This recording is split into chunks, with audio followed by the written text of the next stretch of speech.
Yo, everybody, what's up, peoples? Here we go. How's it going, everybody? Happy, what is today? Tuesday? Happy Tuesday. Hello, how's it? How's it? Blue Sapphire, Electric Shot, Philly Doe, Skate Action, Mr. Josh Nasser. How's it? Did I see the new mini set? I did, yeah. Intriguing question.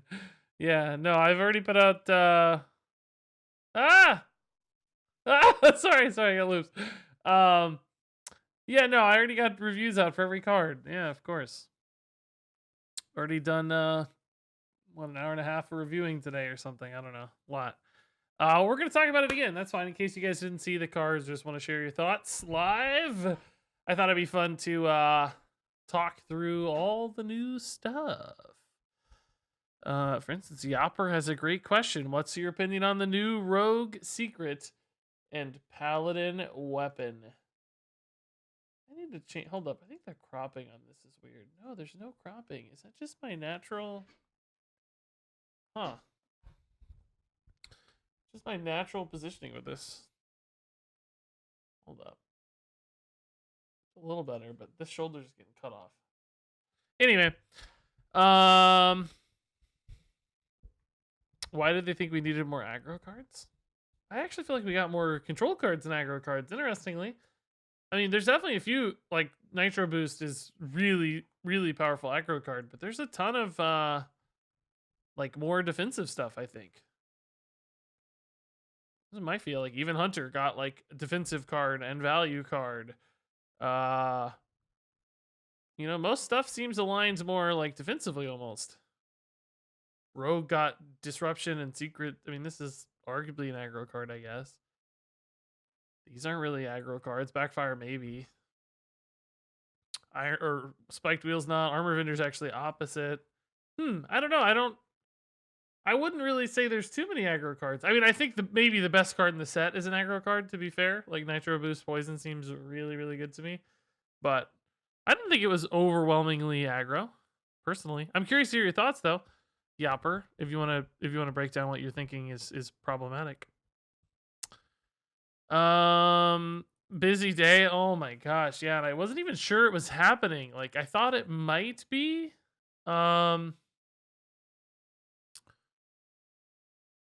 But I didn't know. They didn't tell us ahead of time the stuff was getting announced today. And then it came out 2 hours earlier than normal, which thank God I remembered that they did that like for the last announcement. Like normally news hits at noon my time, but for the last announcement it came out at like 10 my time. So today I was like, man, I better wake up at like 9:30 just to make sure. Whereas I went to bed last night at 5:30 a.m. So I only slept 4 hours. I'm on a little bit of sleep. I was like, I better wake up at 9:30 just in case. And I had planned to like go back to bed until 11:30 for the noon reveal, but sure enough, cards came out. Thank God I was prepped and ready. It was crazy. Devil Dude, thanks much for the 5 months, man. New Paladin weapon's trash? You think it's trash? I think it's insane. I think it's a 4 mana, 15 damage card. Not even 4, like 2 mana, 15 damage card. Woo. I am interested in how even if you don't corrupt it, I think this is insane. Poison will be. I feel like this is bonkers. You really think this is bad? It's a super Arcanite Reaper for cheaper that heals you sometimes. Even if it didn't, though, it would still be a 2 mana Arcanite Reaper a lot of the time. Welcome. Does Wolfie Dude die to poison? It should, yeah, it should die to poison. Greetings from Germany. I love this. I mean, I don't know if I love it, but I think it's going to be very powerful. Bahab Dude, 23 months, man, thanks. Yeah, Nitroboost just looks really good, I think. Lacidus, 6 months, thank you. 2 mana? Yeah, I think you'll often be playing this for 2 mana, 3 mana. I mean, almost always you'll be able to get it to to 5 mana. It's a Libram. It gets discounted by Librams. Maybe that's not clear to some people. It's a Libram. You play Rogue Aldor on secret 5. stuff This seems is 5 powerful. mana. Also, new type of trigger. Biscuit looks So scary. it can get down to like 2 mana Exodia, very by easily the with a couple way. Aldors or whatever. It's not 7 mana. And that means it's easier to corrupt too. Rogue secret stuff seems powerful. Also new type of trigger. Oh yeah, interesting. It is a different different trigger angle, which I said was interesting too because it may not always go off, which can be bad, can be good. But it's eventually going to go off probably. But yeah, I like the rogue stuff. This is clearly a great rogue tempo card. I'm not convinced every rogue secret list is going to run shenanigans, but it's cool. I like it. It's really fun disrupting. Have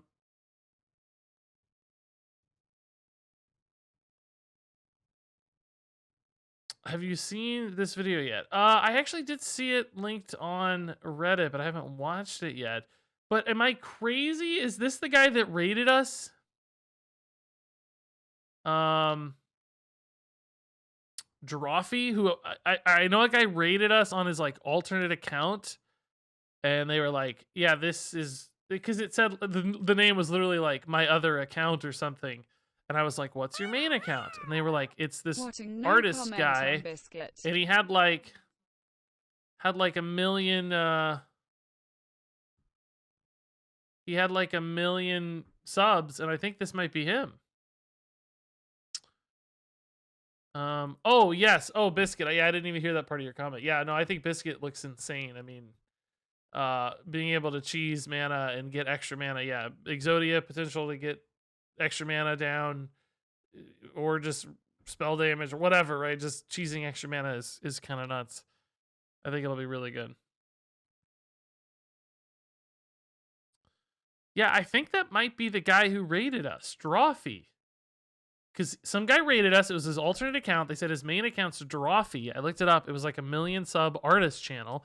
This guy's playing Hearthstone. I don't remember, but I think he raided us, which is pretty cool. I got to watch this video later. It looks awesome.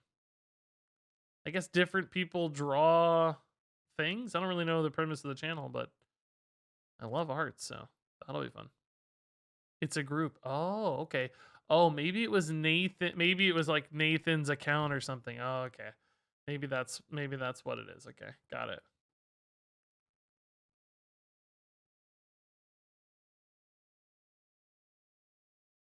I'll check that out. It's all on Reddit. Look cool. Anyway, let's just go through these cards one by one and talk about them, guys. All right. So starting off with the legendary racers that each harken back to the expansion in the Year of the Phoenix. By the way, I was really kind of surprised that they called it Darkmoon Races. It's just races is just a word that has a lot of weight to it lately, and well, always really. I mean, I know we're talking about racing, but it's just I was surprised that was in the title. I thought, you know, like what's another word for like a race event, a racing event, like the Darkmoon 500 or something, you know, that maybe was a little bit more rally. Yeah, the Darkmoon Rally. I was just shocked that you used the word race. I don't personally have an issue with it or anything. It's just from a branding standpoint.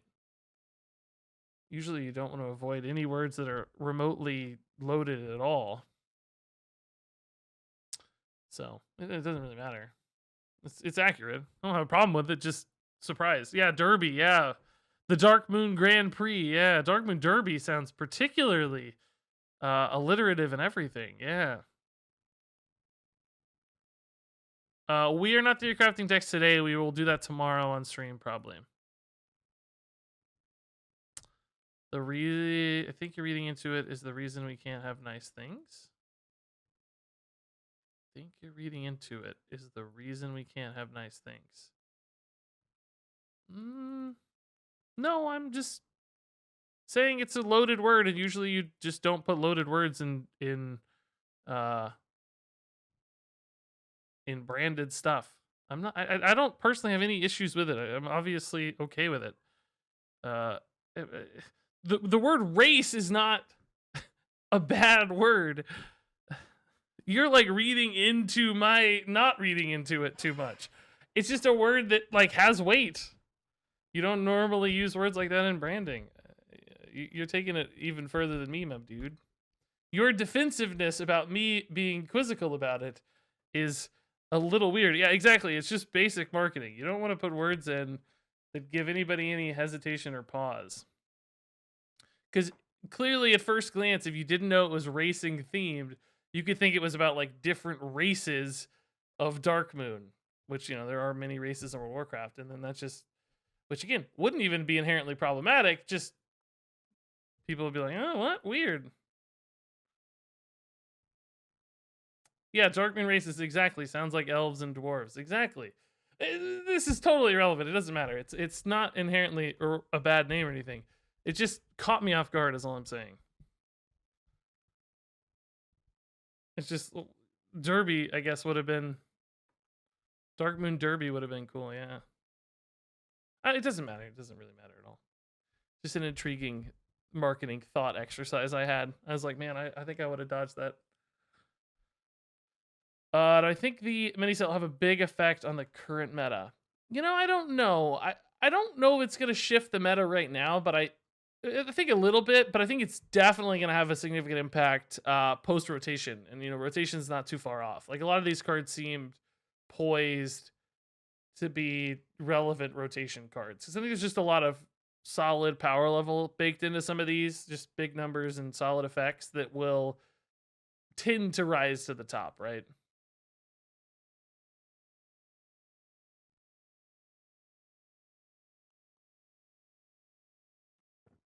Aren't Darkmoon Races an actual thing? Oh, maybe that's why. Is that like the official name, like the branded name within World of Warcraft? That might explain it. The Darkmoon Races. That might be why. That could explain it. It just surprised me at the name. I think all of these are a lot of fun, but nothing will remake the meta. I think that's fair for now. Yeah, I think certainly like cards like Nitroboost will pop in, but I don't know if there's enough to disrupt necessarily. Well, I don't know. There might be actually. I think Rally's a really intriguing card that could make some aggro deck for Paladin be really, really good. I think Tree and Druid could get a big bump. Anyway, we should talk about these one by one. I like the philosophical discussion, but let's go one by one. So, Fellfire Deadeye. I don't really like this card that much. I wish there was a way to like zoom in other than... No, whatever. Fellfire Deadeye. I don't like it that much. I feel like the overhead, the 2-mana overhead on it's too high for the cost reduction to add up enough. Like, a 2-mana 2/3 like deal 1 for Demon Hunter is like, I guess. I don't. It just doesn't seem that. It's like, okay, it's like it's an elven archer that like you take damage from. I don't know. It just doesn't seem that good. And then I don't think it usually lives multiple turns. If it does, there's definitely more upside. Hunter, kind of the same problem. Like, it as a 1-turn enabler, it's not worth it to like set up a Phase Stalker because you're spending 3 mana to hero power with a Fellfire Deadeye. You'd only be spending 2 otherwise. So like you cheat out a 2/3 on turn 5 with a Phase Stalker. It's like, it's okay, but I'm not excited. Yeah, I did open it on a new tab, but it's not really that helpful. We can do this. It's fine. Just a ping going back and forth. No, I don't care. We'll just leave it like this.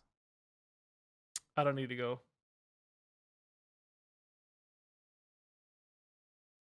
Yeah, Tour Guide, exactly. Like, I feel like Tour Guide just does a more powerful thing, and you can bank it for the future. Like, I just feel like Tour Guide is similar in function, but way more flexible and efficient than this. It has less overhead, and this has less flexibility. You're just so committed to it.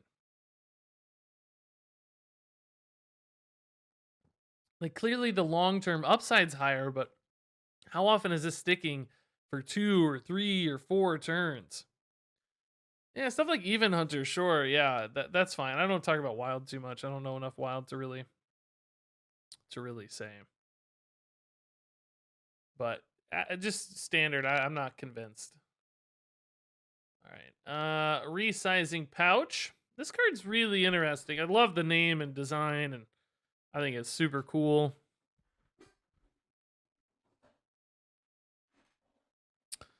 It's interesting. Aggro Demon Hunter. The last card, is it though? That's what I was getting at. It's like an Elven Archer, you know? I don't know. Boys, make some room I mean, by obviously the it's a 2/3, Arbor. but Almost you're a basically year, paying 3. 1 mana for another 1/2. If it lives longer, yes, but I don't think it often does.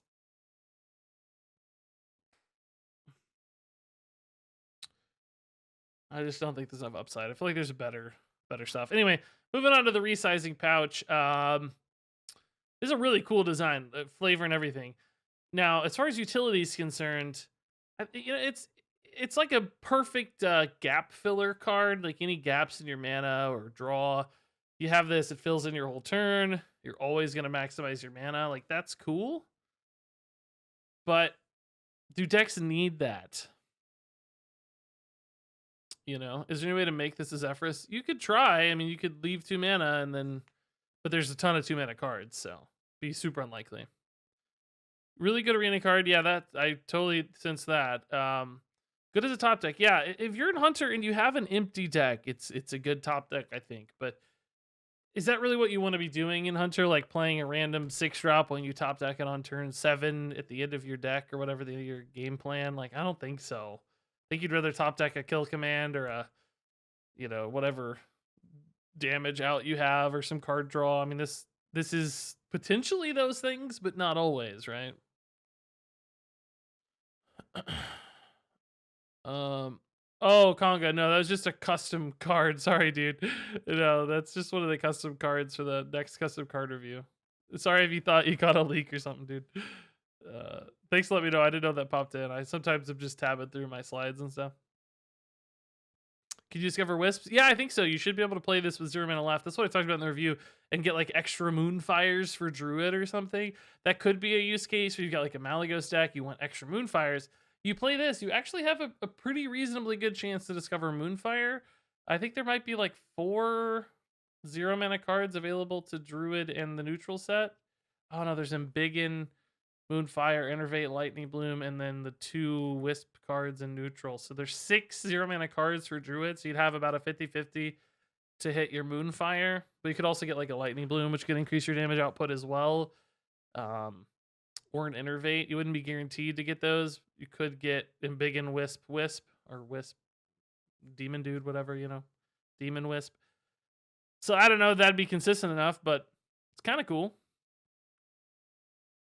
My thought is, like, I just don't think this is directed enough at the end of the day. It's not doing your specific game plan, what your deck's designed for. It's just sort of random. I don't know if the super flexibility is worth that slot when you could just do something else. But it might be. It's really cool that it's always a good mana play. Guidance here. So just to clarify with this card, do you guys agree that it's looking at 2 random, spells of your class? It's not looking at spells in your deck, right? Just to clarify. That's my interpretation. Because it doesn't say in your deck. It just says look at 2 spells. I think it's like discover, but not discover because you're only looking at 2. So yeah, random class spells, exactly. In which case, this is just cool. Like turn 1 into 2. That's awesome, right? That's a net return on your resources, so that's cool. Value generator. And then it's also, in the moment. So if you're playing an aggro deck, you get defensive cards, right? If you're the aggressor instead and you're trying to beat a control deck or find burst damage, you grab the burst damage. If you need super value, you grab the value. So that flexibility to discover or take cards in a pinch. I mean, I guess you're not really discovering them because they're random, but that's true though. You're not really picking them. You could pick one, but you could also just take both. Well, makes me think that makes me like it a little less, really. Not really choosing. You're just kind of getting both. Yeah, it'll be a discover with a third option being overload both. Yeah, exactly. You'll see 2 and then the third one. So I don't really know if the flexibility helps.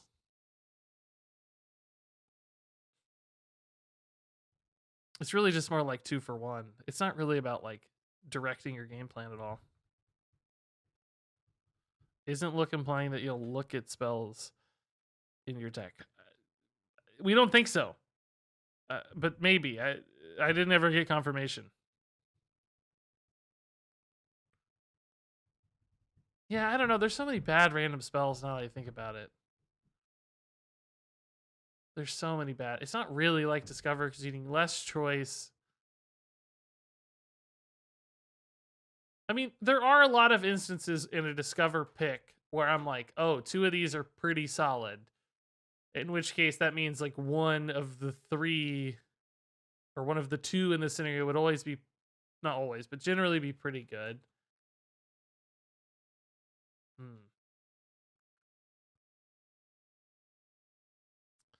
Yeah, I'm actually less convinced I like this now. I think I like this less than I did initially. Because you could just get Totemic Might and garbage you don't care about.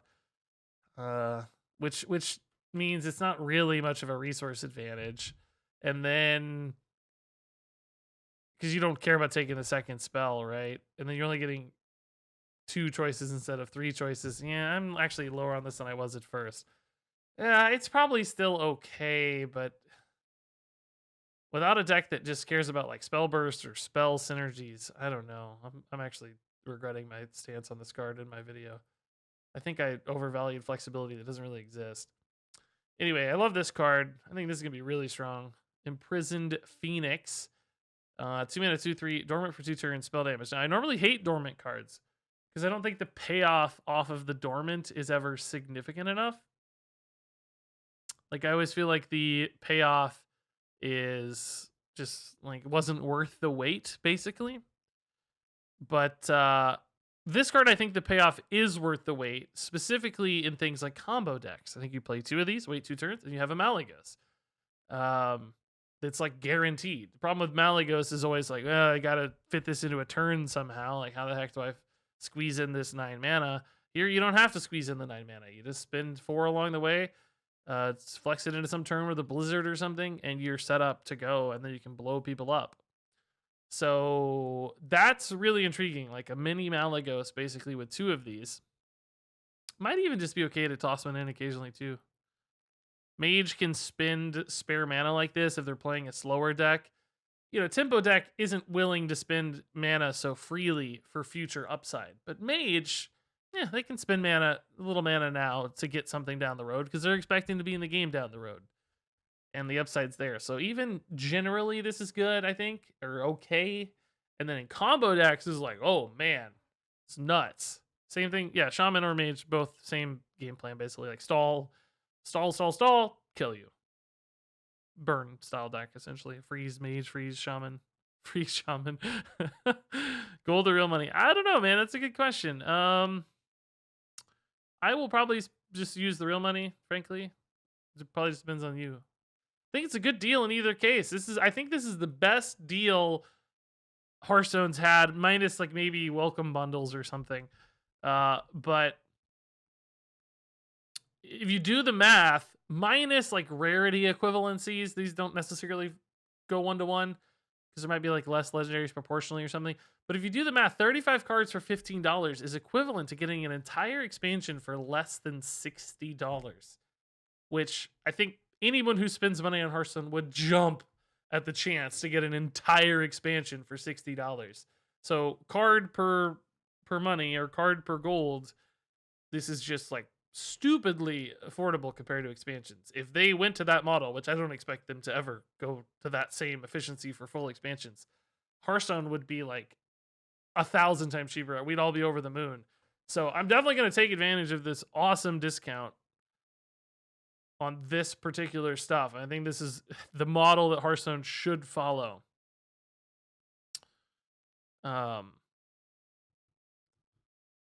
Like this is the price model. Anyway, talking about this card. So anyway, I'm pumping Blizzard up. Like this is awesome. This is gonna make the game grow. Like I really want to support this model because if we could get an entire expansion for $60, like Hearthstone would be just fantastic. I think. Just imagine being amazed about $60 for a small part of a game.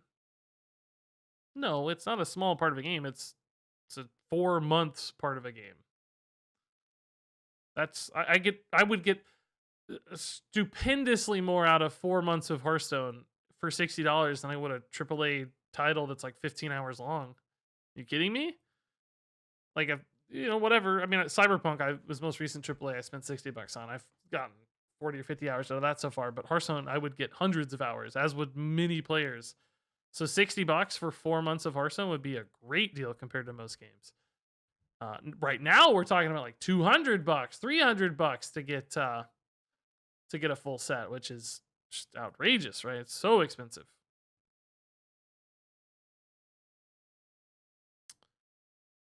So, Welcome. hey Boys, Zeddy, what's up, dude? make some room Banana, for thanks for the 9 Hearthstone. months. Beards unite. Thanks, Banana, dude. Yeah, let's touch beards.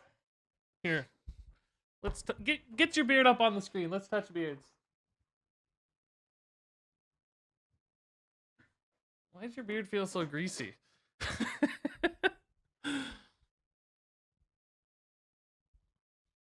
Biscuits are gonna get nerfed. Maybe. Yeah, they seem strong. Dragon. Yeah, no, I mean, listen, not everybody's gonna want to pay 60 either. Like, I get it, but the game is free to play. Like, you can get a lot of stuff free to play. But for the people spending money, if we could move to a $60 per expansion model, that would be nuts. I don't think that's gonna happen though. Just for the record, I don't think that this pricing model will extend to full expansions. By God, I hope. But I don't think it would. It's just too big of a cut, I would think, for Blizzard to make. This is like extra. I don't think they cut the base expansions that far, and I frankly couldn't really blame them, even though I'd love it, love it, love it.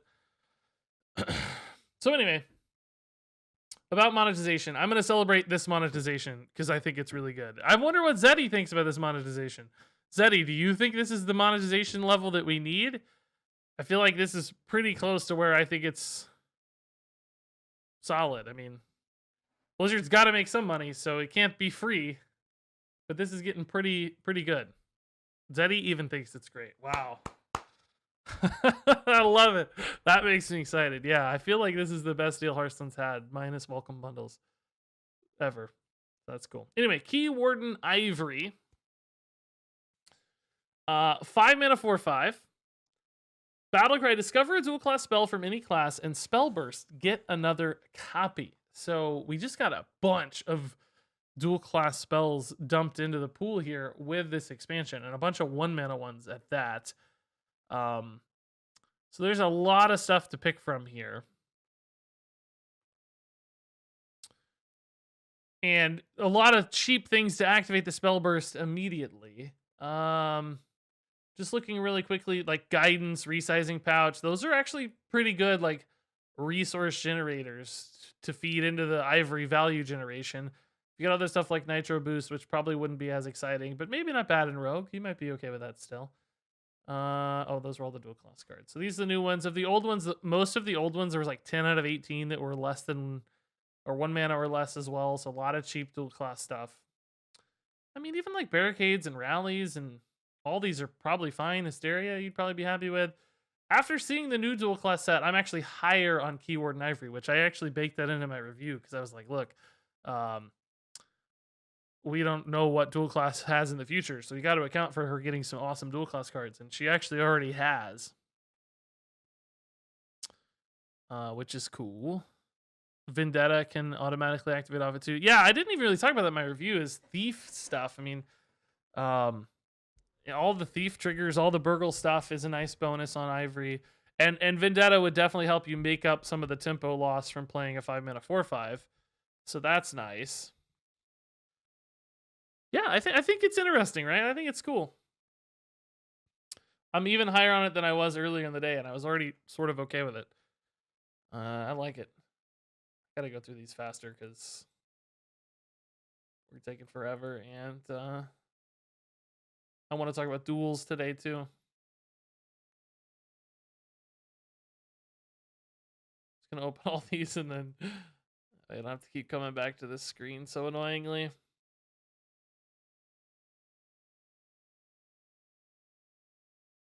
Ba-da-ba. Oh my god, there's so many cards, guys. Yeah, we gotta go faster. I wonder what you guys think about Moonfang. I can't figure that card out. To me, it's just like, what? I don't get it. Nitroboost Poison. I think this is just insane. So much damage output. Perfect for Rogue. Cheap spells are great. Combo activators, etc. Aggro decks love this. It's like old school Cold Blood, Tinker Sharp Sword Oil, all these other cards that have worked in the same vein. This one follows suit really well. I think it's really obvious. I think it's cool. Barricade here. I think this is really nice. Big Paladin and big Warrior support. Getting minions via spells is what those decks need, particularly defensively aligned minions. So I think it's cool. I think it's cool. Is there any lore that connects Ivory to Alabaster? Yes, they're father and daughter, according to Celestial on Twitter. Keymaster Alabaster is Keywarden Ivory's dad. So anyway, this card, the downside on it, I think, is insignificant in the sort of archetypes that would want to run it. I don't think they often have minions lingering on board, and if they do have minions lingering on board, then they're probably in an advantageous position anyway, and want to dictate more pressure as opposed to developing, a more defensively minded card. Although that said, 2/2/4s can be pretty high pressure too, so you might be kind of sad. But ultimately, I think this fits the archetypes it's supposed to fit pretty darn well. I think this card's solid. I would absolutely put this in Big Paladin starting Thursday and Big Warrior. I think it's great. Rally here. Resurrect a 1-cost, 2-cost, and 3-cost minion. So perfect curve follow up here. Play 1, 2, 3 drop and reload with a really significant board on turn 4. That's way more than anything they get on average from a turn 4 wide board card. And if those cards in particular have any sort of extra value or synergy, like cool death rattles you want, McGurgle Prime, shuffling extra primes into your deck, etc. There's even more upside. We talked about Murlocs in my review, a bunch of Murlocs buffing each other or whatever. This could be kind of cool. It's just so much stuff for 4 mana. It reminds me a bit of like Call to Arms, how Call to Arms just got you that big body of stuff on turn 4. Now, naturally, this isn't thinning out your deck like Call to Arms. This is a little bit more curve dependent than Call to Arms, so I don't think it's going to be as good as Call to Arms, which was like one of the most broken cards ever. But I think it has, similar spirit to it and will often feel like a pretty powerful turn 4. Murloc Paladin. Yeah, that's what I was talking about. Let's spam Murlocs in chat. Hysteria. Choose a minion and attacks random minions until it dies. So, Deathwing Mad Aspect, but pick your Deathwing. And that's cool. I think it's suitable. I mean, there'll be a lot of boards this lines up. There'll be some that it doesn't. I did see some reviews on this that were like over the moon about it. Like, just like people thought it was going to be like completely insane. I'm not sure I'm on the completely insane train, but I think it's going to be a nice solid tool. I think it'll just be awkward more often than we realize. It's hard to visualize the board states and stuff. So, how often are you going to have that big enemy minion and then like MURL enough to kill the big enemy minion? MURL and then like how often is it gonna like kill the 2 things you don't want it to kill and leave that other thing? It's just like Deathwing. Sometimes Deathwing hits the wrong stuff and leaves behind the gross thing. It's like the same thing can happen with Hysteria, and you're not usually gonna have a 12/12 with the Hysteria. Now that said, of course, you're only spending 3 mana, so it's fine. But it's just you need that one big thing to really like clean up a bunch of small stuff, or 2 symmetrical things. Couple 5/5s or whatever, just killing each other. But a single 1/1 in there could well, that wouldn't really throw anything off in that scenario, but weird board states can kind of mess this up is what I'm getting at. If you have a 5/5, a 5/5, a 3/3, and a 2/2, right, you could leave up multiple minions instead of cleaning things up well, it'd be hard to find the right thing. But anyway, kind of cool. I mean, it's I think it's more likely in Priest than in Warlock. I think Warlock already has Cascading Disaster and similar sort of cards for mid-game removal. So like Dark Skies, Cascading, even like Hellfire. Priest is a little bit more lacking when it comes to that. Their early to mid-game removals generally more like directional. It's either small stuff with Holy Novas and Breaths or big stuff with like Shadow Word Ruin, but the kind of mid-rangey boards, Priest isn't as good at dealing with, right? And this could help fill in that gap. So I like it. Lucky Soul Hoarder here. Shuffle some soul fragments. You corrupt this sucker, and I don't have the corrupted artwork, but you get it. It draws you a card also on top of the soul fragments. 3-mana 3/4. I mean, this is just like a nice solid dude. Nothing at all wrong with this card. It's got multiple upsides with card draw and soul fragments, but I don't know if it's enough. I don't know if it's quite oomphy enough for Demon Hunter in particular. I don't know if it's exciting enough. It just sort of feels okay. I don't know that they need extra soul fragments necessarily. It seems like they have enough anyway. It's not like pumping out a ton of damage. There's other cards that draw cards. It's like they don't want to have to corrupt it necessarily to play it. So it's kind of awkward. Same thing for Warlock. It's just like, I just don't know if you get excited about this one. It feels like you could put it in your deck and it would be fine. No worse for the wear. But I feel like it'd often be the one soul fragment card you're not that excited to have. Like you'd rather have the removal of Soul Shear or School Spirits. I don't know. Spirit Jailer gets played though, and that's not that exciting. It's just, I think you're always going to want to have this corrupted to make it feel at all interesting, and then that kind of breaks the like play it when you want it aspect of it. Sometimes you're going to have to wait to play it, but I think it's fine. I think it's a solid. I gave it a good score. It's just like harmless, Welcome, boys. Make some room by It's the just hearth harmless, watch. but I don't think it Thank stands you out for enough to keeping really me get anybody informed, excited. my man. Hey, Big Sip, thanks, dude. And Draktham also thanks for the sub. I think I missed that one either. And K Badner, oh my god, I feel like I missed a few of these subs. I got in the zone.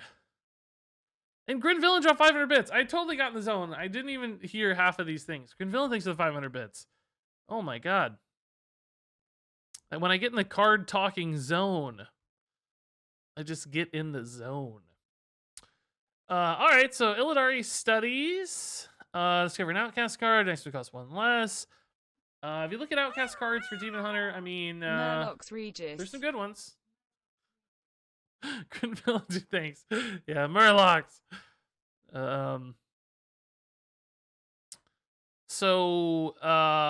There's some good outcast cards. There's some average outcast cards as well. Not all of them are home runs, but it's putting in an outcast position, which is nice.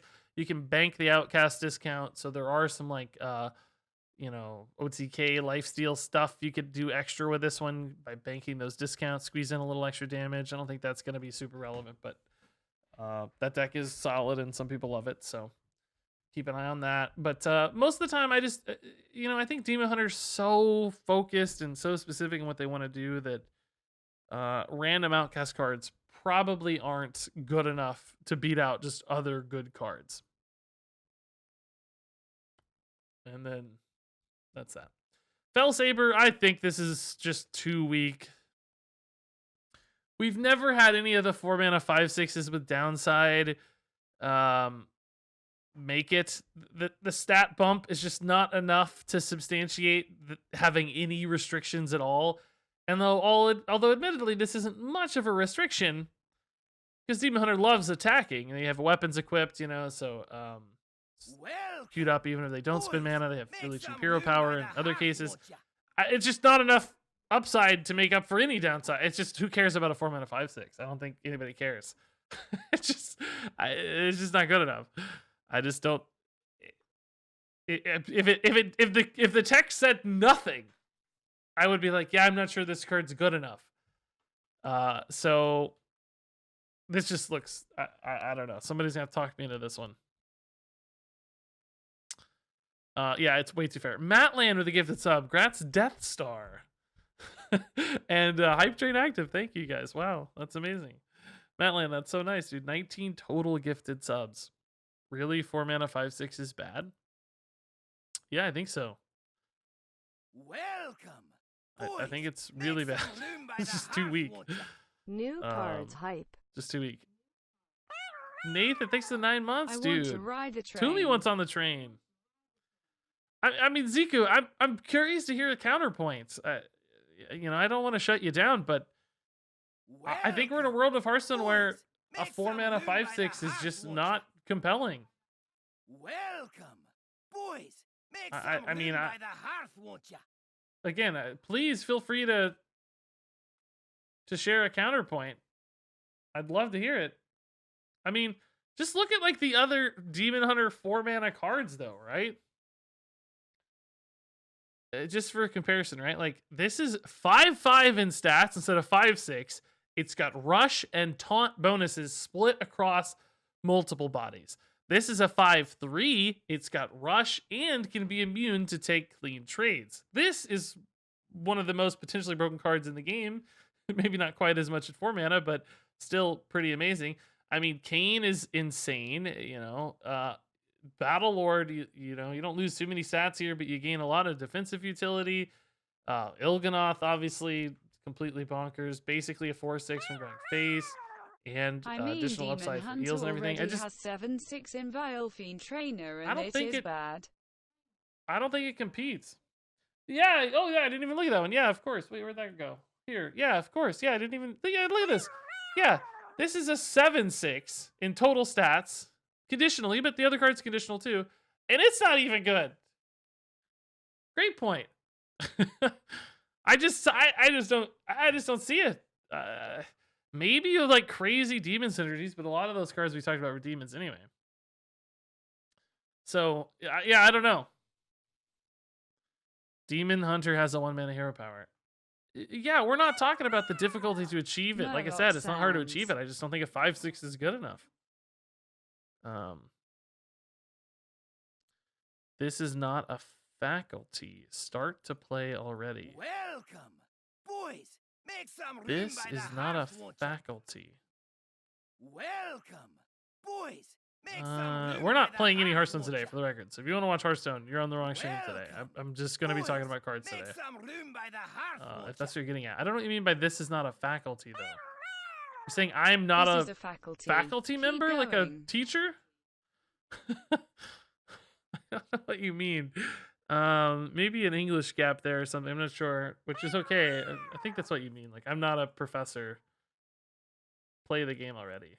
But anyway, we're not going to be playing any games today. We're going to be talking about cards all the time. I don't really have any interest in playing old cards when I can talk about new cards. You know what I mean? It's not as interesting. Tremendous and K Banner thanks 100 bits. Which, hey, that's fine, by the way. Whoever, I don't even know who said that. But if you don't want to watch, that's okay. There's a lot of great streams who are probably playing right now. I wouldn't, I won't begrudge you, man. Watch what interests you. I wouldn't want you to feel like you're held hostage.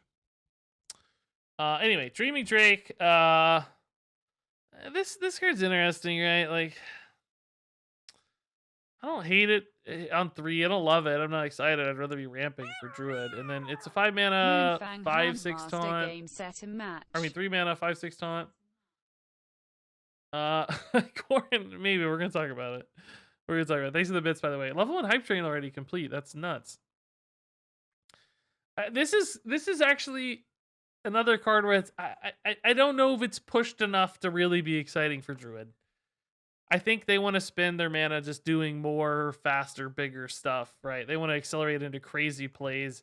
And this feels like a fine play. And, you know, I'm sure on turn 5, this plus Wrath is like a 5/6 or 5/6 plus a Wrath is like a fine turn. But it's still not like a crazy broken Druid turn. So are there like Yashiraj or N'Zoth synergies that make this worth it? I mean, there's like Breath of Dream stuff too, but that's not going to be around for too long. The whole dragon package rotates in a few months. I don't think this really helps there either necessarily. So I'm just left like, yeah, it's fine. When I randomly discover it, sometimes I'll be pumped, but I doubt it's making my deck. If that makes sense. But it's fine. I think people take offense to those reviews sometimes. Like, it's a fine card. It's just not. It's not a nutty card, and I think a lot of cards have to be nutty today. So Arbor up, 5 mana Druid spell, gives you 2/2/2 Treants, and then buffs your minions +2/+1. So realistically, those Treants are 2 4/3 Treants, which not too bad for 5 mana, really. I mean, a couple bodies. Annoying to deal with. Good reload. And then you've got this upside where anything else on board, whether you play it simultaneously or it's hanging around from a previous turn, gets a really significant buff. I mean, if you look at like other board buffs like Blessing of the Ancients or Power of the Wild, right? You're generally spending 2 mana roughly for +1/+1 board buff. It's a little shaky there because you also had Mark of the Lotus or whatever that was the same thing for 1. But roughly 2 mana. And then that leaves 3 mana on this card, and you're getting a couple 4/3s out of it for 3 mana. That's not too bad altogether. And what I really like about this card is the dual use. We learned this playing Treant Druid this week a lot, in that often your hands feel unidirectionally stranded, in that you either have a bunch of ways to build a board and no follow-up, or you have a bunch of follow-up, i.e. buffs and Savage Roars, but no ways to build a board. And what I like about this card is that it does both. So it's good anytime. You can use it to follow up and leverage a giant board buff, or just like lethal push, because it's basically a Savage Roar minus face attacks, or you can use it to help you build the board back. So it has that flexibility where it fits in any turn, basically 5 mana or later, and it does what you need it to do, which that's cool. I like that, because it felt like that was a big problem we had with Treant Druid. And I think Treant Druid's like sort of close, and a card like this could really shore up a lot of those weaknesses. So I'm intrigued by this one. I'm really... Oh, it also has a 5 mana spell, so it supports Garden Gnome. That's true. That's another thing, too. That's another bonus, yeah. Hype train done, guys. Thank you for the hype train today. Short stream, probably, so appreciate it. Well, I technically have 2 hours. I'd like to get some food, though, because I literally haven't eaten today. I've only slept 3 hours. 4 hours, maybe. And I didn't eat because I got so busy doing card reviews. I can't stream for too long, or I will literally pass out.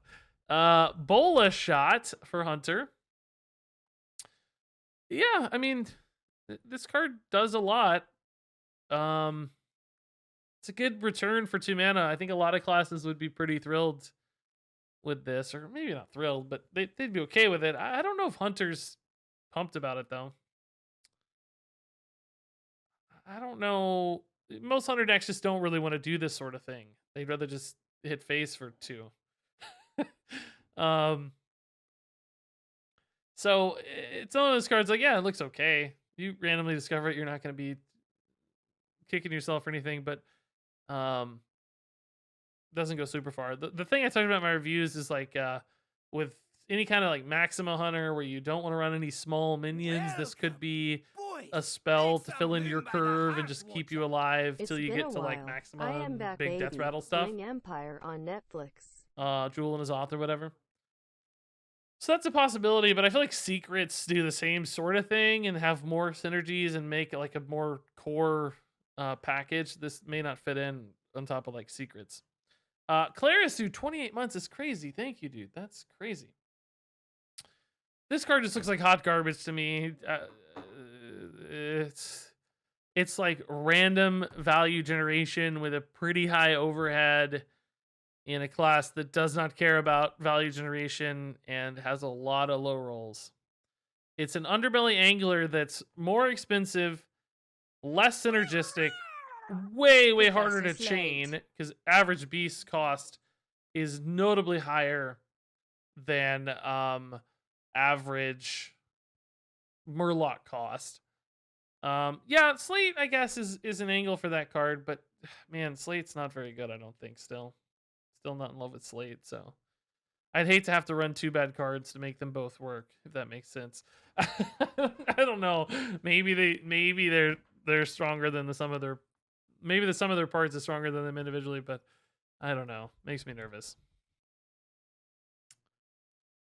So yeah, this just looks like a so much worse Underbelly Angler.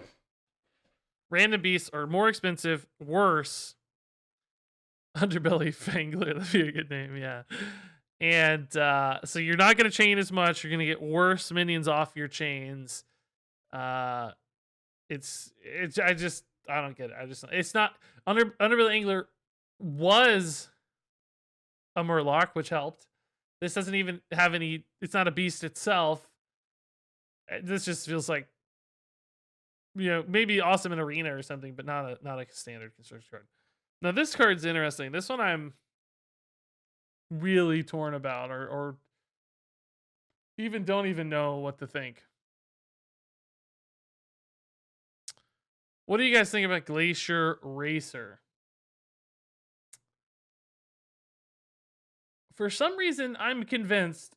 My instincts tell me, maybe I'm not convinced, but my instincts tell me that I don't really care that much about dealing damage to stuff that's frozen. It's just like the whole point of freezing stuff is that you don't have to deal with it, or you're planning to deal with it later. And I feel like having to run an extra card to like sort of kind of help me deal with the frozen stuff right now. Deals 6 damage now. Also with Frost Nova it is 3 damage AoE. Yeah. No, I know, but that's what I talked about in my review. Is like I kind of see the Frostbolt angle where you run this like a freeze mage, and you're just using it to like chip in some extra damage to face primarily. The Frost Nova one is I'm less convinced, because it's like, do I really care that much about dealing 3 extra that I have to run a card that only works when I have this other card? So like both of them feel like they have to have the other one. They're kind of stuck together in a weird way. And then sometimes your Glacier Racer is like dead in hand, and it's like, oh, I don't really want to do this. Like, would I rather just run another AoE or another, would I rather have Combustion or something than a Glacier Racer? And like, sure, maybe you can run it all, but I feel like I'm going to get hung up on this as like, I don't want to have to draw this card for its effect. I want to do something else instead. If that makes sense.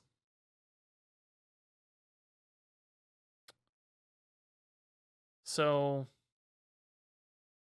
but like I said in my review, here's the thing. The numbers on it are really big, right? Like for a 1 mana card, it can do a ton. It can deal a crap ton of damage for a 1 mana card, whether that's extra face damage or AoE, obviously with Frost Nova. And that's intriguing, right? It's kind of that risky skipper thing where like, this is a 1 mana card, but it's doing a lot of work. So maybe the numbers are just big enough to overcome the awkwardness that I'm instinctually sensing, because I really do sense some awkwardness. But the thing is, like, I don't think you play this on like turn 1, because then the spell burst kind of gets stuck. There's also like some weird ordering with spell burst where it's like if you want to play a different spell that's not going to freeze stuff, then you'll waste the spell burst. And then there's actually also the other side of things where things could already be frozen, which I don't know how often that would happen, but theoretically you could play this later, and then that's probably not that relevant. I don't know any scenarios where that matters, but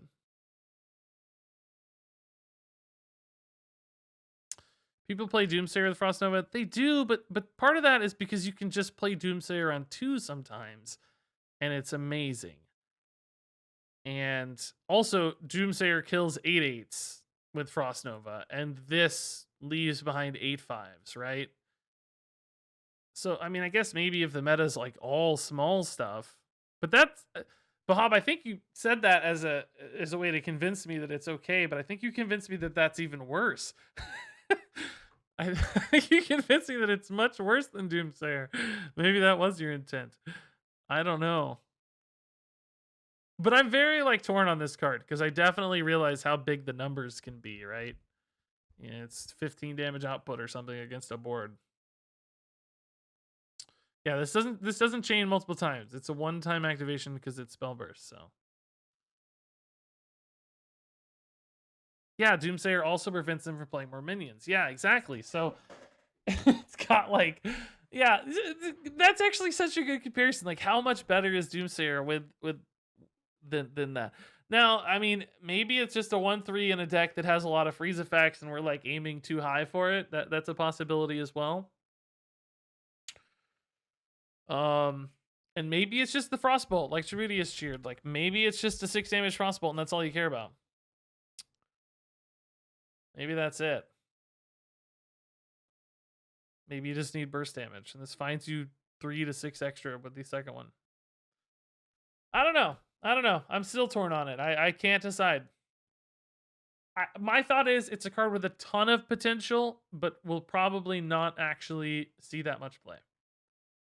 Which there's a set of cards that are always like that. So this card I think is absolutely crazy.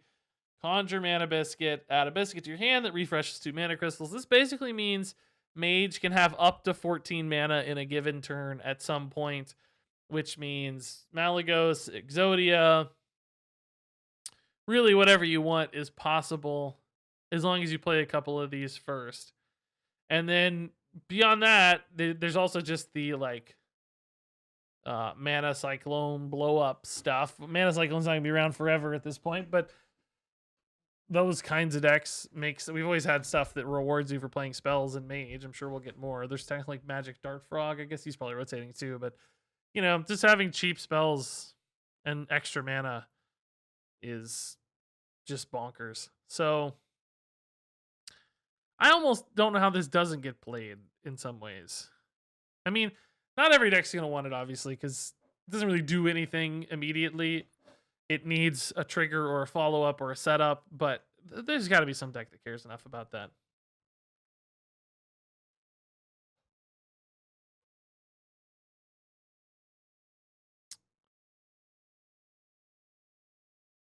Have you done anything to get that amazing beard? Yes. Killed a man. Took his beard. That seemed too real. So yeah, I don't know. I like Biscuit. Imprisoned Celestial. I am not as high on this card, I think, as some people I saw online talking about it on Reddit. Dormant for 2 turns, it pops out. Then you have to activate its spell burst and you get Divine Shield. So you know, assuming that works, you get a 3 mana 4/5 with Divine Shield. Clearly, that's awesome. Like, that's a big thing. But it's delayed by 2 turns. Doesn't get to attack immediately itself either. And then, you know, theoretically, there's additional upside with whatever other minions you can summon at the same time or are left behind. So Day at the Fair, a lot of people saying like Aldor Truth Dude and a Libram. Like, sure, of course, that's fine. All those dudes get Divine Shield. It's not bad. I'm just worried about in Libram Paladin giving up early game tempo opportunity, like sacrificing, you know, a goody 2 shields turn or whatever it is for an Imprisoned Celestial might be problematic because goody 2 shields is a 4/2 with Divine Shield and a sticky Divine Shield sometimes. So arguably those are pretty similar. Is the additional upside off this spell burst worth it? Are you going to want a spell burst on turn 5?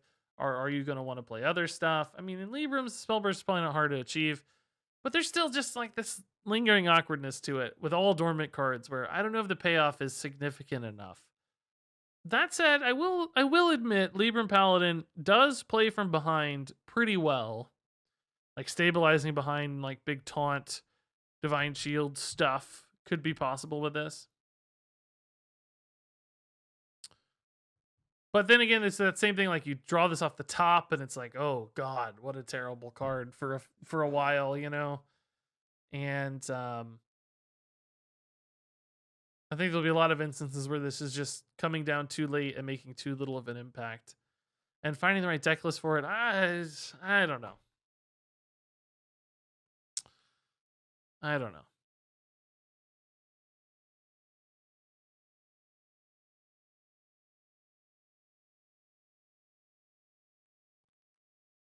It's It's interesting. I gave it 3 stars, I think. Now, this card, I think, is really strong. It's almost like so strong, I feel like I'm...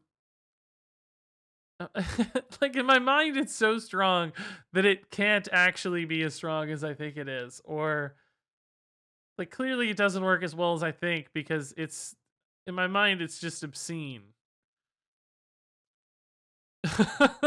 So just to clarify, this is a Libram. That means it gets discounted. So I think this will very often be between... well, it'll usually be 4 to 5 mana and will often be like 3 to 4, sometimes even 2 to 4, 2 to 3 mana. Could technically get even lower, right? You could get it down to 1 with the normal Libram discounts, and then there's ways to generate extra. So, but let's say, you know, average is like a 3 to 4 mana Libram. And that means it's basically, which by the way also makes it very easy to corrupt, or easier to corrupt once it gets down to 3 or 4 mana. It's probably going to have lifesteal in many instances. But even if it doesn't, it's still like a super Arcanite Reaper for like 4 mana. And then it's also sometimes an Arcanite Reaper with lifesteal for 4 mana. And Libram Paladin cares about pressure, and they care about damage output. So this is another way to just push that pressure to face. You really do, yeah. That's Paladin's game plan, just throwing books like crazy. You know, I've actually had some books thrown at me once by an ex. She got mad at me and started throwing books among other things. I know how it feels. She was not a paladin, though. Very violent display. Just imagine me being helpless. I didn't even do anything significant either. What's sad. So anyway, a lot of pressure to face with this one, right? Gives you like an outlet for extra damage in Libram Paladin, which I think actually fits the deck really, really well. Sometimes it can be hard to get the board to connect enough, and this allows you that extra little push. So to me, this just looks bonkers. Like I don't know. It seems so good for a class and an archetype that's already really good.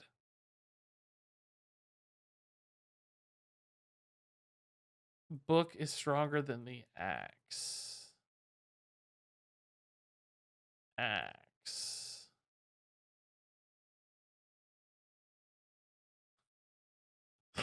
JP, too soon, dude. Too soon. I shouldn't laugh at that, but it got me.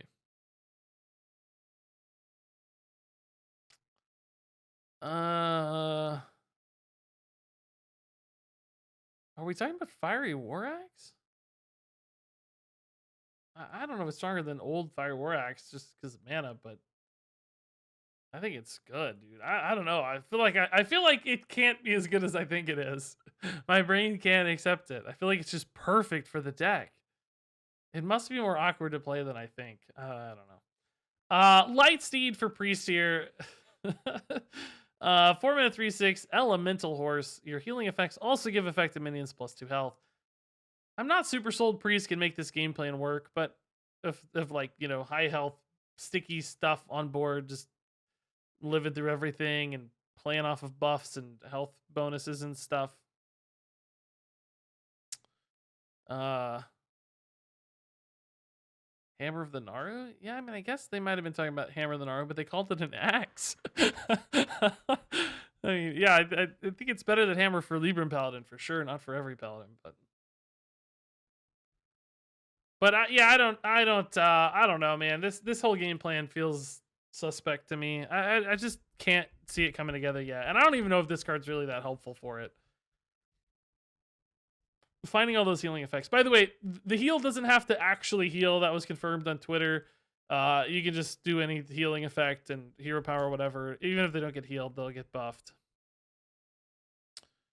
I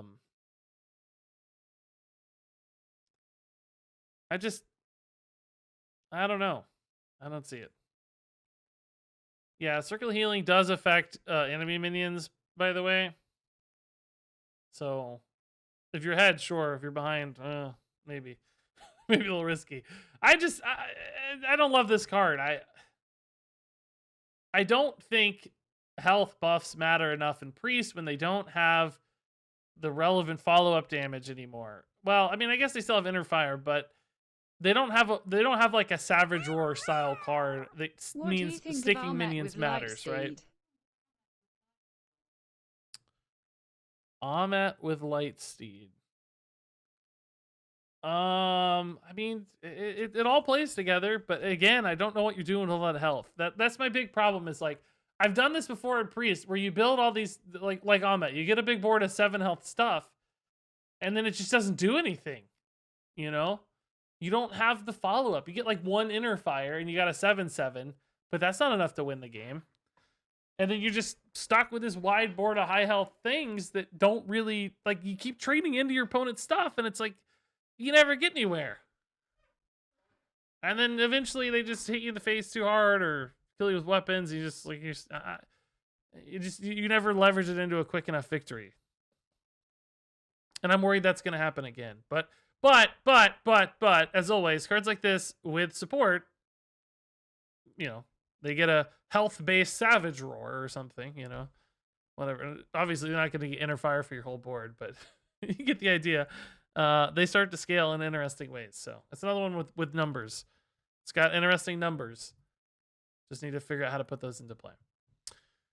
So Dark Inquisitor Xanesh, big old discounty boy. 5 mana 3/5. Reduce the cost of all corrupt cards in your hand and deck by 2. I love that it's hand and deck. If it was just deck, I don't think this card would be worth anything. I think it'd be garbage. Well, it would be garbage. It'd be fine. But the fact that it's hand and deck, I think, is very intriguing. So you can realize some immediate discounts, making some cards playable right away. Like you could rip some insights, maybe a Fairground Fool if you had one. You're at 6 mana or Clown something, Fiesta Priest. or discounted other ways. You can get crazy clown plays off of it. Yep. And notably, if you're discounting your clowns by 2, they're 7 mana, they're much easier to corrupt. Although you've discounted everything else in your deck, so maybe not. But you get the idea. I feel like this just has so much mana discount, and Priest can live long enough to realize the mana discount, which some classes, wouldn't live long enough to get the mana to like make up for itself. But you're paying a 5 mana overhead, the tax of 5 mana here, to get something like maybe 20, 30 discount throughout the course of a game. And discounts that naturally support themselves through corrupt. I think Priest often has time to do that. Because Priest can live for a long time. Corrupt cards are just bad. Taking crazy pills right now? Am I taking crazy pills right now? Corrupt cards are not bad. They're not the strongest cards in the game, but they are not bad cards. There's a lot of solid corrupt cards. I mean, we've seen clowns everywhere. We've seen Yashiraj find success. There's a reason for that. You may not think the card's good, but don't tell me corrupt cards are bad. They're just okay. But this, I'm saying, makes them nuts. Is what I'm getting at. This makes them, 2 mana more efficient, basically.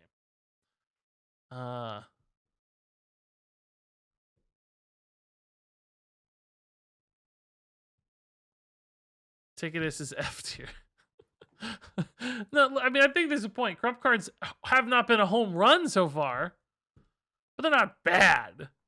There's a middle ground somewhere, and I think we can agree, can't we? I respect your opinion, but surely we can agree they're not terrible. There are many acceptable corrupt cards so far. Maybe Priest corrupt cards are less so. Warlock corrupt cards have certainly stood out the most so far. Cascading and Tickatus being amazing.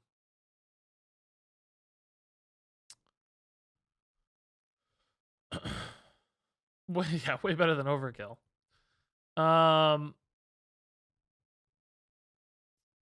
So listen, I don't think this would work very well in like Hunter or something, right? Because you'd spend 5 mana and you'd never really have time to realize the corrupt discounts. But in Priest, I think you have time. Priest is living long enough to start really chaining these discounts together, right? And then you're starting to make these incremental gains throughout the course of the game where you've saved so much mana, you start overwhelming your opponent with just raw efficiency. And then, of course, there's like crazy blowups that are still possible as well. But, you know, playing 1 mana 4/7 taunts with Fairground and playing 2 mana 7 drops with Auspicious Spirits and playing, you know, some big clowns, whatever it is, right? I think you can overcome the kind of slow speed of this card. And of course, you can play some stuff instantly, particularly if you have Nazmanis in your deck. Because I don't think you're making a 30 card deck out of Dark Inquisitor. I think you're making, you know, a control priest with like 10 to 15 corrupt cards where this just, you know, supports them. Now, that said, the big risk with a card like this is that you have to draw it. It's a one-off. So if you go too heavy into the corrupt world and you don't support a normal deck, then your deck's just going to whiff anytime you don't have Dark Inquisitor Xanesh, right? So anyway, we're going to try it. That's going to be my first deck, of course. We're going to try this out hard on Thursday. Shenanigans. The Cahoon deck we were looking for, Regis. There it is. You mean like Cahoon playing really cheap stuff that's been discounted? Highlander Corrupt Priest? Okay. We'll try it. We'll build normal and then we'll get weirder as the week goes on. Shenanigans. I mean, this is cool. Disruption is fun. I'm getting tired, guys. I'm just going to kind of speed through these. I really wish I'd talked more about duels, but maybe I'll just make a video on that. Yeah, it comes out on Thursday. Yeah, it's 2 days away. It's crazy. I'm not ready. So, yeah. Turn their card into a banana. You can hit something awesome. I don't have a lot to say. Sparkjoy, great cheat tempo on secrets. That's cool. I'm really running out of gas. Landslide, some people don't like this much. I thought it looked pretty good. I'm curious to hear your guys' thoughts because I was like fairly high on this. And then I read some opinions were like, oh, this card sucks. A lot of people are saying it was worse than Lightning Storm, which I'm not sure I agree with that, I guess. I feel like it's better than Lightning Storm in some ways.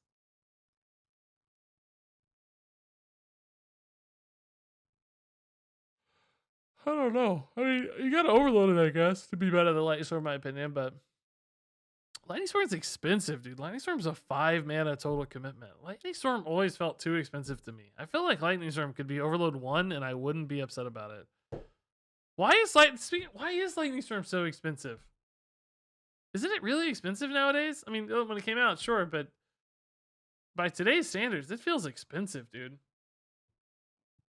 I kind of hate Lightning Storm, to be honest.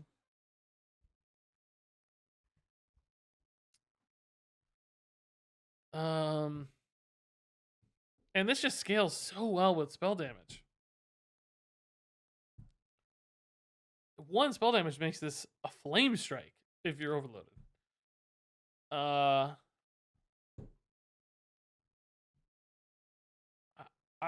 don't know. I feel like this is gonna be a card that's good.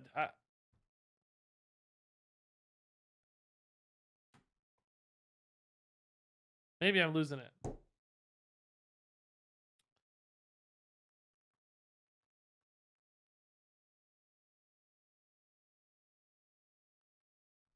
I don't know. Mist Runner. This is a crazy looking character, by the way. Bone Mare of New. Demon Hunter Immolation Aura is just better though, right? Well, Demon Hunter stuff hits your own minions, so if you had like a spell damage totem or any totem on board when you played Landslide, you'd be way happier than Immolation Aura. And if you had, you know, Overload or spell damage, you'd be way, way happier.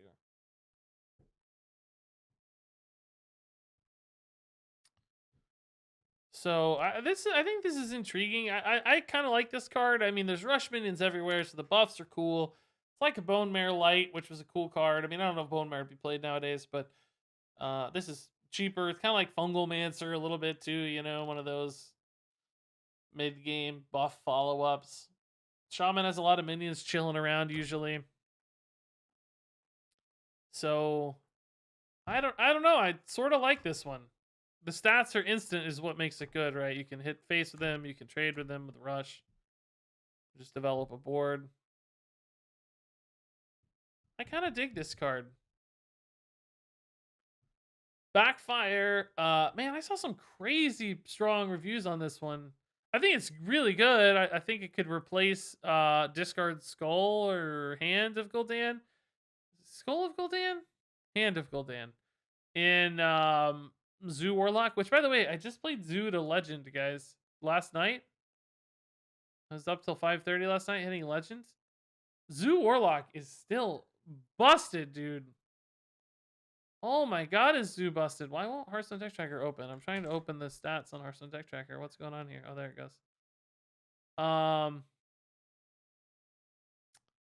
You guys know I don't try hard much, but man, when you play an actual try hard deck, dude, look at this.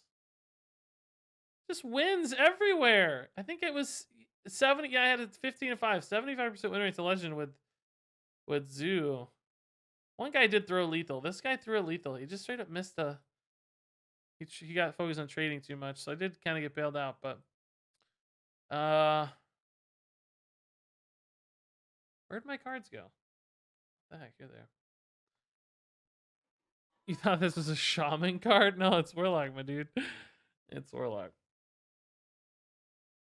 So yeah, I mean, obviously the pain stuff in Warlock and Zoo, I think supports this really well. Dark Lair, etc. Big reload like Hand of Gul'dan, but cheaper.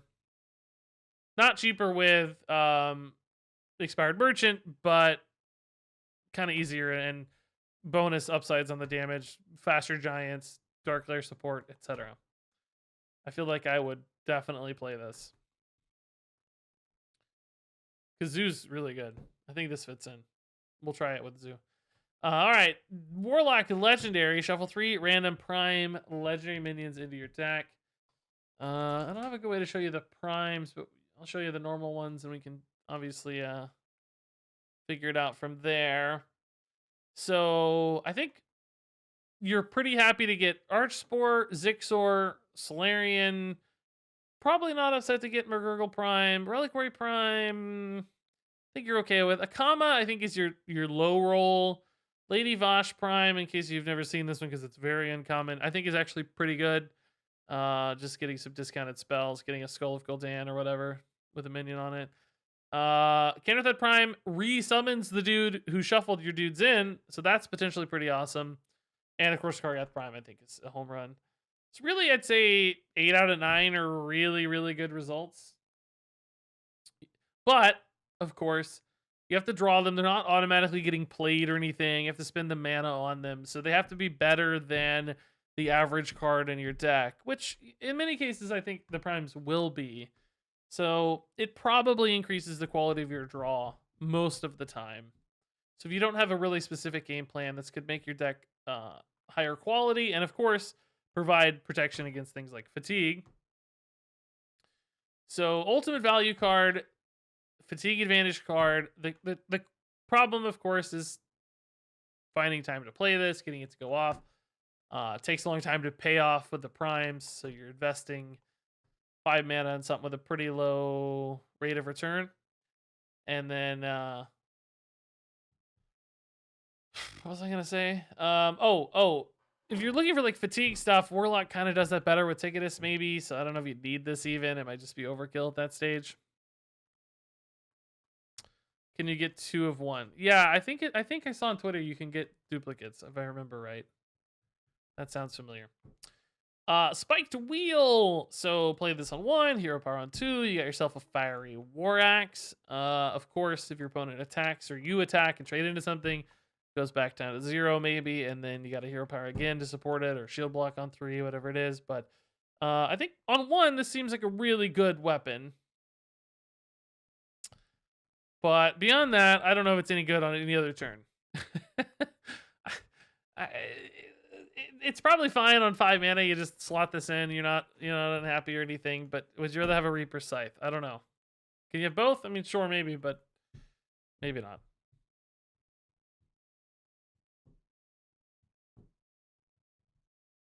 It is the prime, Lua, not the like base minion. It's the prime itself. So yeah, I don't know. My assessment for this card was basically like, is it so good on turn 1 that it can be bad on every other turn and not matter? You know, kind of like Imprisoned Gnarg is really good if you play it on turn 1, but not good at any other stage of the game. I think this is okay at other stages of the game, but still not the weapon I want in the late game. I want to be playing Reaper Scythes and Livewire Lances, and I know Livewire rotates or whatever, but those kinds of cards, right? So I don't know. Is the turn 1 into turn 2 upside so good that you don't mind drawing this on turn 10? That's the only question I have for this card. It's obviously amazing on turn 1, right? You have the natural curve on 2 into hero power. You're thrilled that you got a great way to answer stuff. It's an early Fiery War Axe. Like, there's no question that's awesome. I have to figure out my brain how often that happens, where you have this on turn 1. And then I have to figure out how bad it is to draw this later on. Welcome, boys. Make some room. Those by are the things I don't know the Hearthstone. answers to. Quest Warrior. Now, see, I feel like Quest Warrior actually is awkward for this because you want to play the quest on 1. Then you'd play this on 2/3. I mean, 3, it's okay, I guess, if you want to hero power on 3. But then it's like not that good anymore. It's just sort of a Fiery War Axe again. I mean, Fiery War Axe that gives you armor, sure, but it's just not that outstanding anymore.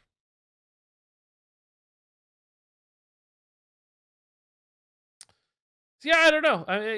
Like I said, is the turn 1 worth it? Maybe. Ironclad. This is like I nothing about this card excites me. Somebody convince me why this is good. I mean, maybe I'm oversimplifying that a little bit. It's a 3-mana 4/6. I mean, it's not bad, but how often is it a 3-mana 4/6, right? How often do you want to play this on 3, but you don't have armor? Then you're playing it on 5 to armor with it, or maybe playing on 4 with the armor vendor. I think it's really only that exciting on turn 3, and that doesn't always happen. Because if you're playing it for tempo, because you're a tempo deck and you want aggression, like a Ringmaster deck, a Menagerie aggro deck, you're not probably hero powering on 2. You're probably wanting to play minions, and then you don't have any armor by the time you get to Ironclad. Especially if you're playing against another aggressive deck. And then if you're not that and you're playing this later, why do you care about a 3-mana 4/6? I think it's just okay. It's not one of those cards. It's okay. It's totally fair feeling. You know, it's like I know a lot of us are still stuck on that, like, you know, old school Hearthstone where we want to compare vanilla stats, but I don't think a 3-mana 4/6 is that mind-boggling anymore. Random Gamer, thanks for the 14 months, by the way, dude. That's really, really nice. Really, really nice. Oh, I just skipped the armor vendor, didn't I? What did I do? Yeah, armor vendor seems awesome. I mean, I love it, right? 1-mana 1/3s are cool. Armor's awesome. Support some of the cards we had, maybe. Not always, but I think control decks still want this too, just to get extra life. It's that Mistress of Mixture sort of card. Just good to plop down and gain a little life. So, yeah, I like it. I think it's really good.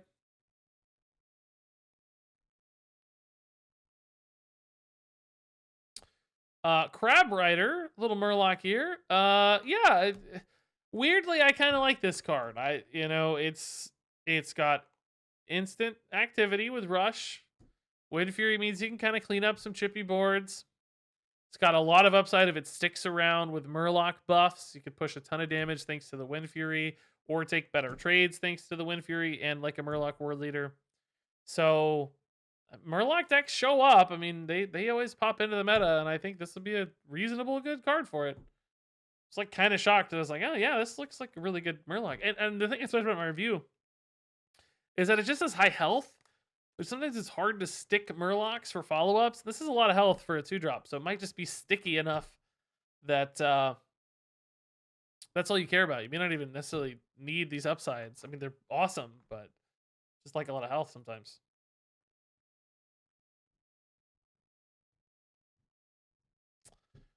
Okay. Death Warden. Death Rattle tech card. I don't think this gets played right. It's just, it's fine, but it's just like, yeah, if your opponent has Death Rattles they really care about, they're gonna just kill it. You know, take a trade into it, whatever. I don't. 3 mana 2/5. Whatever. It's fine. You could play this on your own stuff, like to prevent bad Death Rattles or whatever. I don't think that's that good either, though. I'm just not. I don't know what this is for. Maybe duels. Yeah, I mean, sure. It's interesting duels card. Could slow down a hunter early or something, but standard constructed. I don't know.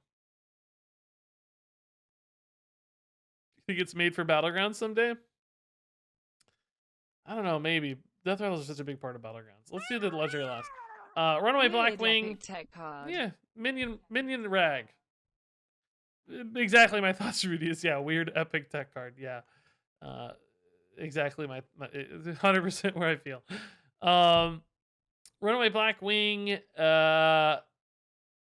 minion Ragnaros, right? It's as simple as that. The downside, of course, is can't hit face, and a lot of little garbage can eat up this attack or this 9 damage, which is bad. So, you know, I'm sure it'll be amazing in Arena. Sure, it'll be fine sometimes you discover it off of a Draconic Lackey or whatever else in the future after the Lackeys. But I don't think decks are running this. Blackwing can hit face. He doesn't have counterattack. Come on. You know what I mean. I mean the ping. Obviously the ping can hit face. I know I set myself over that by comparing it to Ragnaros, but you get the idea. I hope I did. I think I did the same comparison in my review, so I hope I didn't lead people to think that.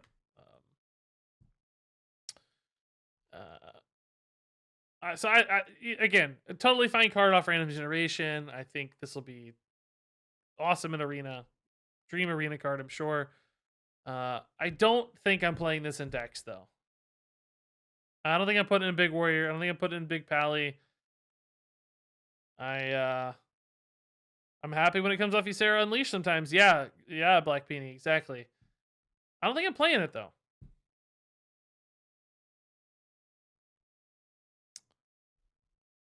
I just, who's playing this, guys? A lot of you are higher on this card than I expected. You guys love big value cards, so I get it, but I just don't see it in a world where there's so many tiny minions everywhere. You're basically playing a 9 mana Elven Archer if it's hitting 1/1s. You know what I mean? Like, again, I think it's likely to be amazing in Arena as much as I know Arena. I don't know a ton of Arena. I'm sure it's a 5-star Arena card.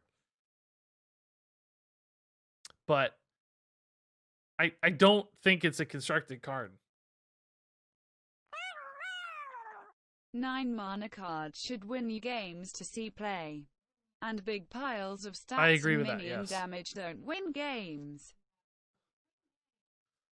I agree with that. Well, minus obscene amounts of minion stats and damage like Carnival Clown, but that's exactly the point. Is like buffed Carnival Clowns, you get a full board of 9/9s, right, or 8/8s or whatever, and this is just a single 9/9 for the same cost. So it's exactly what I mean. Like, it's just not big enough. It's not oomphy enough. It just doesn't do enough. So again, totally fine. I just don't think it gets the cut in hardly any constructed decks. Maybe like a weird Nazoth deck, but that's about it. That's about it. So this card, I have no idea. I am basically clueless on Moonfang. Just tell me what you guys think.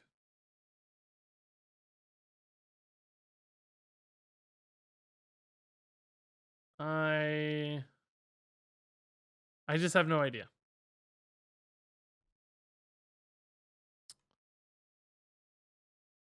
Boring. 18 free damage. You think this card's gonna live for 3 turns? Man.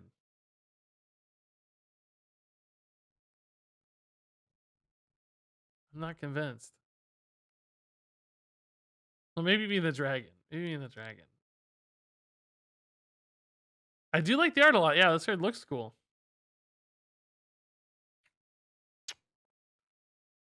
Double Divine Shield feels nutty. Menagerie Priest. I like where your brain's at. Buff Menagerie Priest. Yeah, we'll try that. So I think I gave this, what, 2 stars, 3 stars? I don't remember.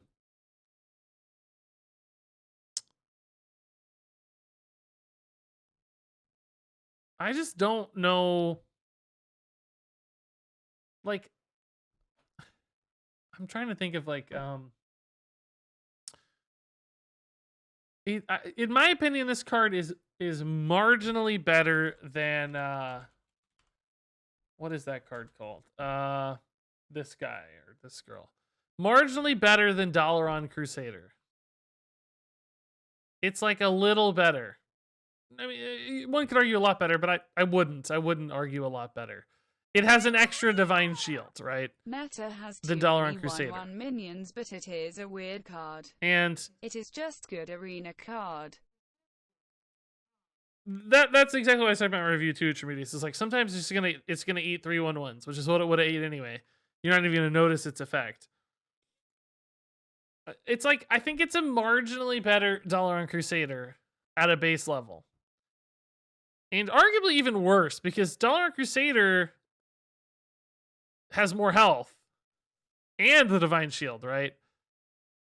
And you might say, well, it's only 1 more health, but not really, because 1 of the health on the Moonfang is a Divine Shield, right? So it's kind of like a 6/2 with Divine Shield and then another Divine Shield. So okay.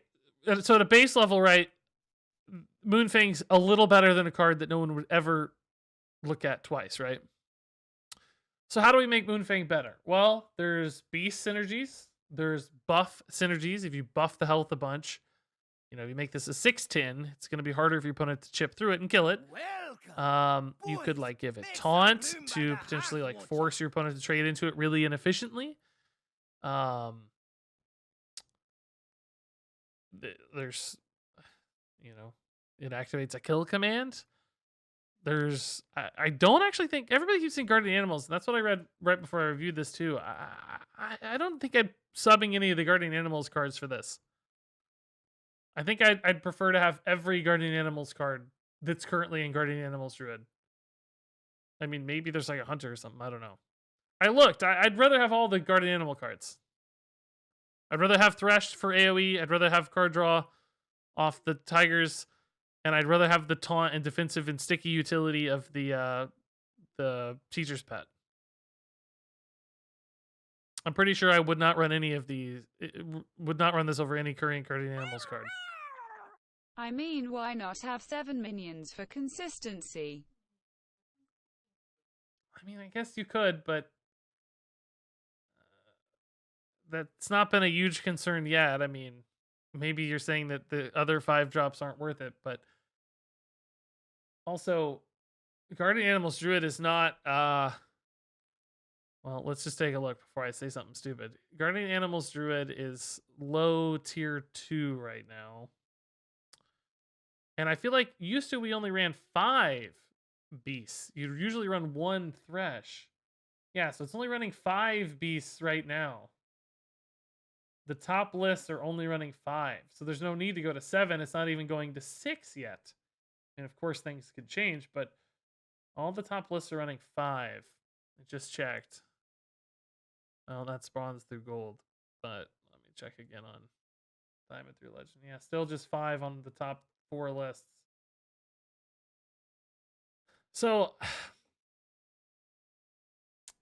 I don't know. Poor man's Rattlegore. Oh my god, it's so much worse than Rattlegore. Guys, it still dies to single target removal. Remember, a Coerce or a Shadow or Death or whatever just wipes this out. A Rattlegore would still be chilling, right? Rattlegore would still have 7 bodies or 8 bodies behind it. That's not even remotely close of a comparison. So yeah, I don't know. Maybe some buffs or taunts or something get it there. I'm just having trouble envisioning it. I think it's more of a Jandis card, Evolve card, whatever. It's like, oh god, that popped up and I am not ready to deal with it. So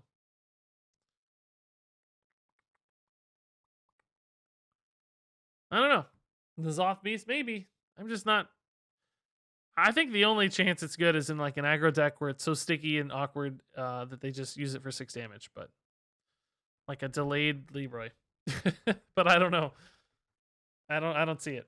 All right, guys. I was gonna talk about duels, but I'm starting to lose my voice and I'm really hungry. I haven't eaten yet today.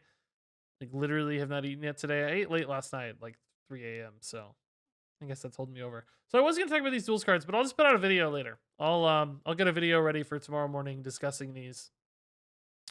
Actually, a lot of pretty cool new duels stuff. Why did Priest get 2 of these?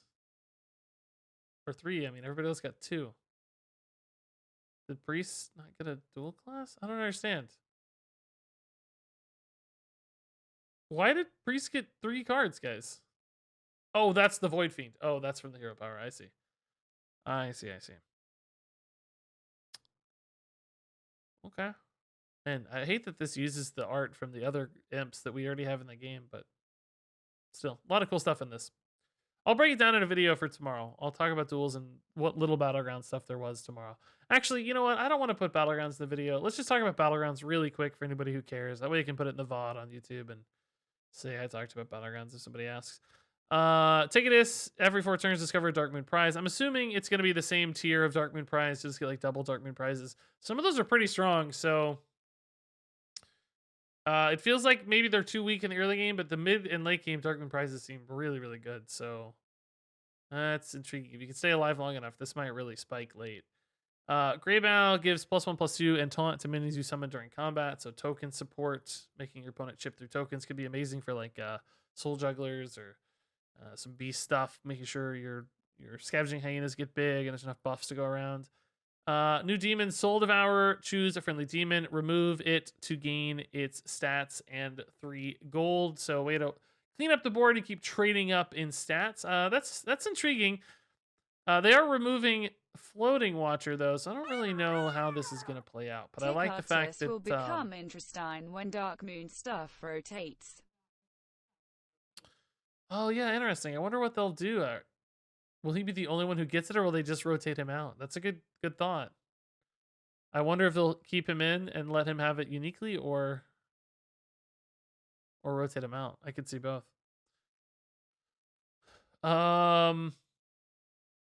Trying to think about how this card exactly plays out. It basically just gives you gold. It's basically a free way to like gain 3/3 in stats. It's a free 3/3 buff. Because it gives you the 3 gold. And you can bank the gold for later too, which is actually really cool. That seems like it's going to be strong, actually. And then the golden version in particular is pretty crazy. Because you would often leave these around on board to golden into. This seems kind of nuts, actually. And then Ring Matron, we know this card. This is a constructed card just coming in as is. Some tokeny synergy stuff for soul jugglers. Good soul juggler support. All right, so that's it, guys. I'm out of here. I will see you guys tomorrow. We'll come back tomorrow and we'll do basically tier 3 and 3/3 pirate. No, he's not. Because the golden version, well, no, the pirate doesn't buff your board. This is basically a buff on your minions, right? You're cycling this. You're not well, I mean, that pirate can of course be a buff, but that's true for all pirates. He's also a buff. Because he's gaining its stats. So it's always increasing by 3/3 each time you do it. Right? So you have a 10/10 on board. You're turning that 10/10 into a 13/13 and getting gold, and the gold is bankable for future. Presumably, it's in hand. It's way better than the pirate. The pirate, you only get the gold this turn. You're not adding 3/3 in stats. I mean, you're adding 3/3 in stats onto the board, but you lose it as soon as you sell the gold. You don't keep the stats. And the stats don't stack, so they take up an awkward position on board. It is not in hand? You don't think it's in hand? It doesn't say gold coins. That's true. It might just be that turn. That could be true. But you're still ignoring the 3/3 buff aspect. It's just the 3/3 buff. It's like any of the other buff cards, but also board space friendly, because it's removing out, well, not really anymore board space friendly, I guess. But you get the 3/3 buff for free, and you stack it up instead of selling it back, which is really cool. This seems really, really good to me. And the golden version seems nuts. Gaining double its stats is crazy. You're basically doubling the size of your minions. Plus 6/6. Isn't this actually completely broken, or am I insane? You take a 10/10 and you turn it into a 26/26 on the golden version. And you get 6 gold?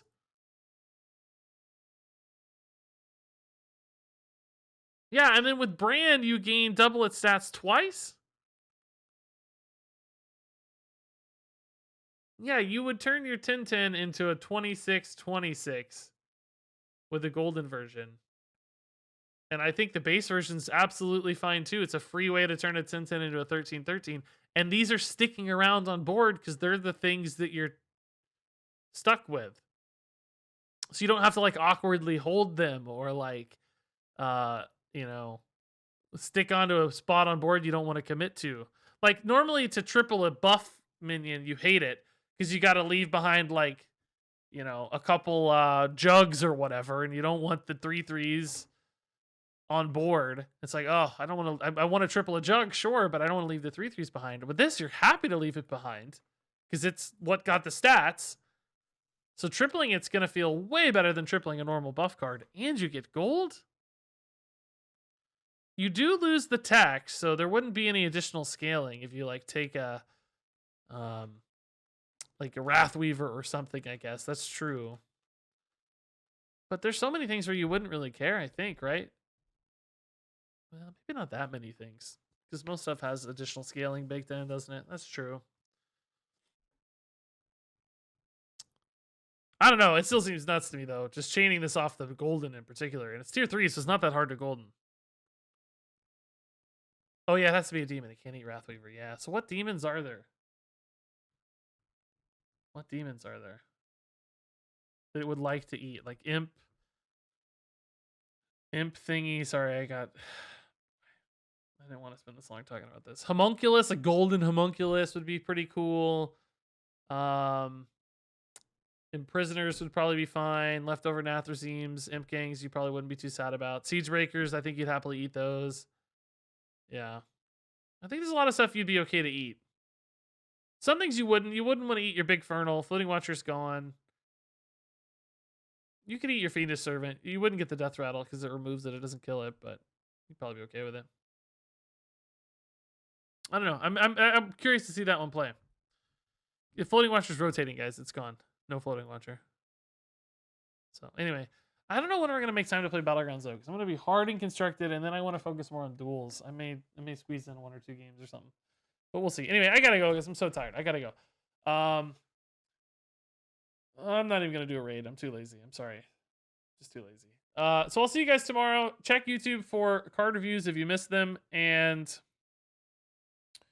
tomorrow I'll have out my duels thoughts as well. So all this new duel stuff. So I'll put a review out for that tomorrow morning, basically. So check that out soon.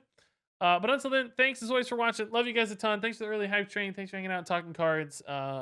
Excited about all this new stuff. Thanks for watching, and until next time, game on.